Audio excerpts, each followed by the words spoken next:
जय संतोषी माँ। Hello everyone. तो कैसे हैं आप सब? मैं आशा करती हूँ आप सब अच्छे होंगे।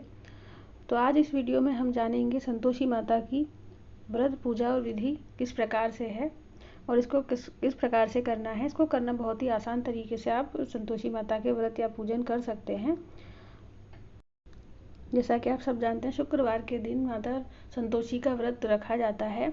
संतोषी माँ को भगवान गणेश और रिद्धि सिद्धि की पुत्री माना जाता है। जो भी भक्त सच्ची श्रद्धा से माता की पूजा करता है उस पर माता विशेष कृपा बरसाती हैं। तो आइए वीडियो को स्टार्ट करते हैं।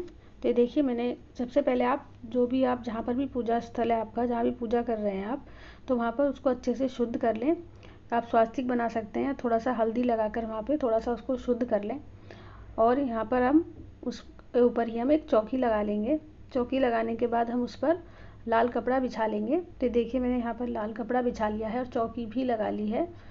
तो इस तरीके से, और माता की आप फ़ोटो, मूर्ति जो भी आपके पास हो, थोड़े से चावल रखकर आप उनको यहाँ पर विराजमान कर दें।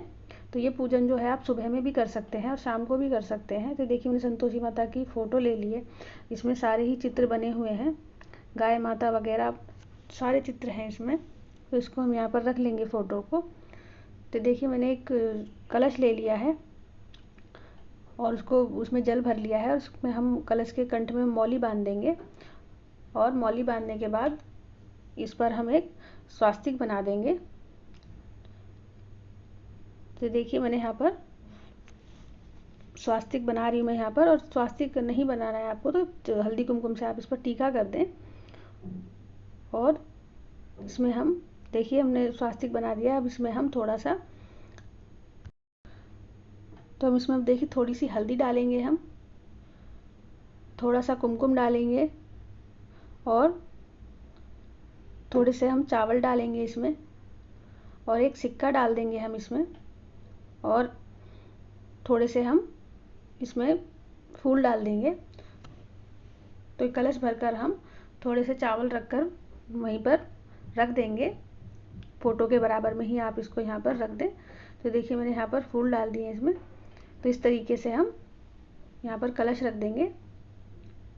और एक प्लेट में हम गुड़ चने ले लेंगे, भुने हुए चने ले लेंगे और गुड़ ले लेंगे थोड़ा सा।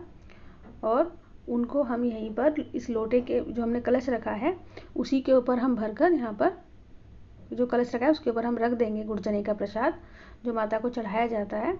आप यहाँ पर केले का प्रसाद भी चढ़ा सकते हैं गुड़ चने के साथ साथ। देखिए, सबसे पहले हम दिया जला लेंगे। तो देखिए, मैंने दिया जला लिया है यहाँ पर। और थोड़ा सा जल का छींटा देते हुए स्नान का भाव करा लेंगे। और अब एक मौली ले लेंगे और माता को वस्त्र स्वरूप समर्पित कर देंगे और फूल समर्पित कर देंगे। देखिए, मैंने यहाँ पर फूल समर्पित कर दिए हैं। अगर फूल नहीं है तो कोई बात नहीं, आप बिना फूल के भी पूजा कर सकते हैं। जो भी फूल आपको मिल जाए आप समर्पित कर दें। देखिए, शुक्रवार व्रत कथा है, या आसानी से आपको किसी भी पूजा वगैरह की शॉप पर मिल जाएगी। तो उसको भी आप यहाँ पर ज़रूर रखें और उसकी भी पूजा करें। देखिए, धूप दीप दिखा देंगे। तो मैंने यहाँ पर देखिए,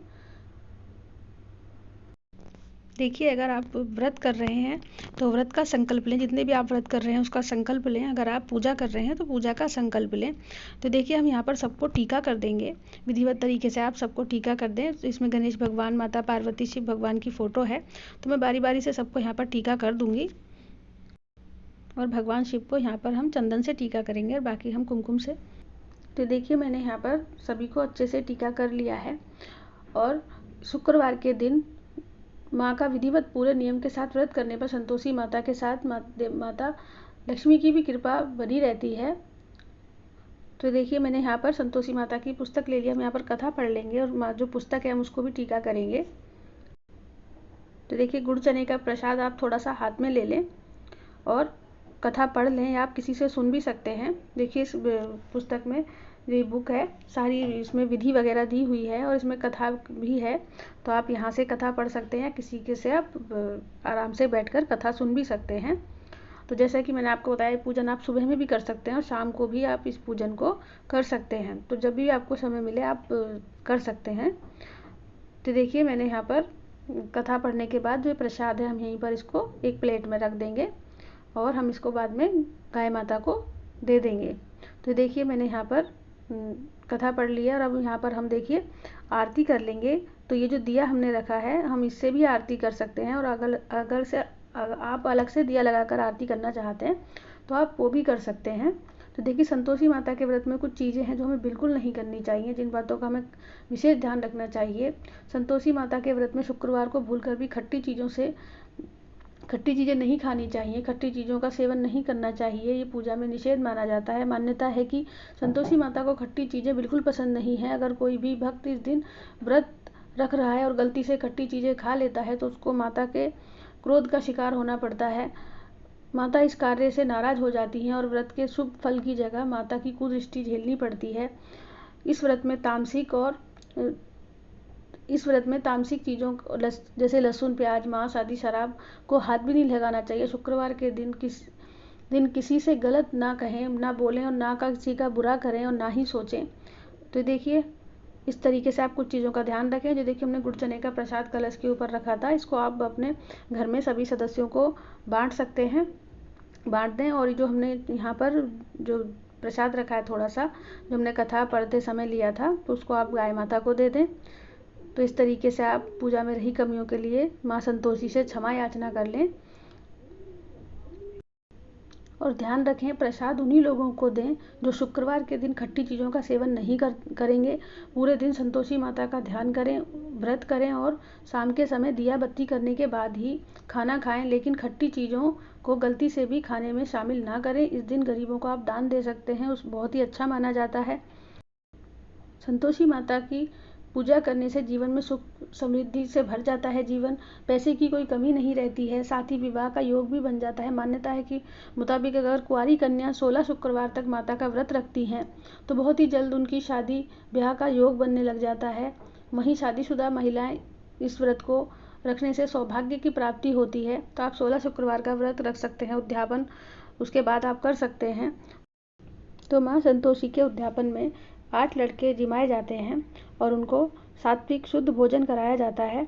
तो यहाँ पर देखिए उनको दक्षिणा भी आप बाद में दे दें जब भी आप भोजन कराएं उनको। और जब भी आप भोजन करा रहे हैं उद्यापन के दिन, तो जिनको भी आप लड़कों को बुला रहे हैं घर पर, जो बच्चों को बुला रहे हैं, उनको एक दिन पहले ही मना कर दें। आप उनको बिल्कुल भी खट्टा ना खाने दें और ना ही छुएं, घर में भी कोई खट्टा ना खाए और ना ही छुए। तो माता के प्रसाद में चने का प्रसाद और खीर का प्रसाद और पूरी वगैरह बनाई जाती हैं। भोजन के बाद आप अपनी क्षमता के मुताबिक दक्षिणा दे दें। तो देखिए उद्यापन हमें किसी भी व्रत के पूरा होने के बाद ही करना होता है। तो आप 16 व्रत रखकर उद्यापन कर सकते हैं। तो माता विशेष रूप से कृपा बरसाती हैं।